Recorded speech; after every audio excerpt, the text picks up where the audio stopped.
Welcome back to the SMT YouTube channel. I have news for you guys. I just want to report this.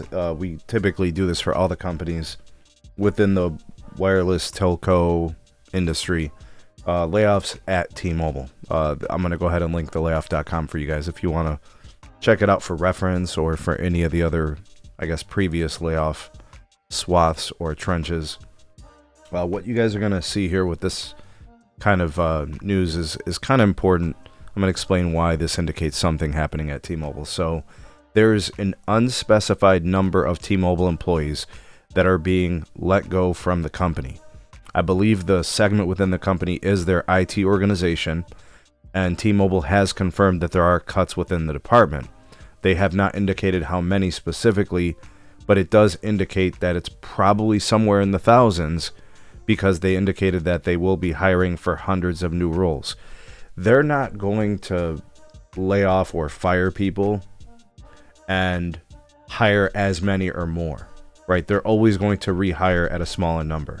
It's just mathematics. It's just economics.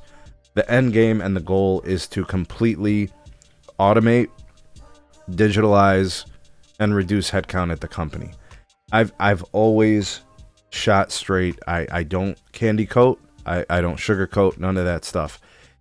What the company is trying to do, and you see this is after the U.S. Cellular acquisition. They have to pay for that. This is after they've built out a huge 5G network. This is after a Sprint merger. This is after acquiring fiber assets and companies. This is after they guided up their free cash flows and their guidance for their financials for the rest of the year and the next quarter. That's how this thing goes. It's not magic. You know, you can't magically just provide free cash flows. It needs to come from somewhere. And very often you look at the wireless landscape, T-Mobile's pulling pricing levers. Everything that they want to do, from corporate actions to paying dividends to, rewarding shareholders and investors, this is where these things come from. I try to get you guys to kind of see and understand the corporate side of what T-Mobile is doing versus the consumer side and versus the employee side. So this organizational change within just like the IT segment, for example, that's just one thing. There's more. There's other segments within the company that are going to be leaned out.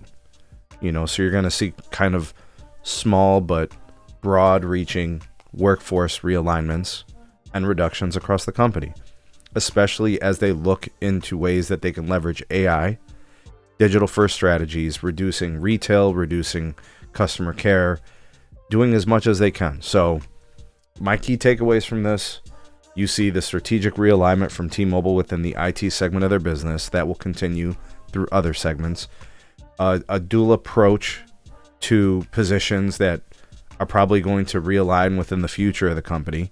So they might be hiring new roles, but they'll probably be roles that'll pay less or require less individuals. With respect to, AI and those kind of tools, that will continue. And of course you have a competitive industry and a competitive environment where customers require better networking, they require, phone subsidies and all that. And you have the corporate actions. Like, all that needs to be addressed. Employees are going to pay the cost. That's the bottom line. I really do wish those folks well. I hope they bounce back quickly. I hope they reach a good settlement with T-Mobile that provides them a buffer until they can get on their feet to the next position that they hold, hopefully at a better company, hopefully at a better position where they can earn more and make more money. And hopefully the grass is greener.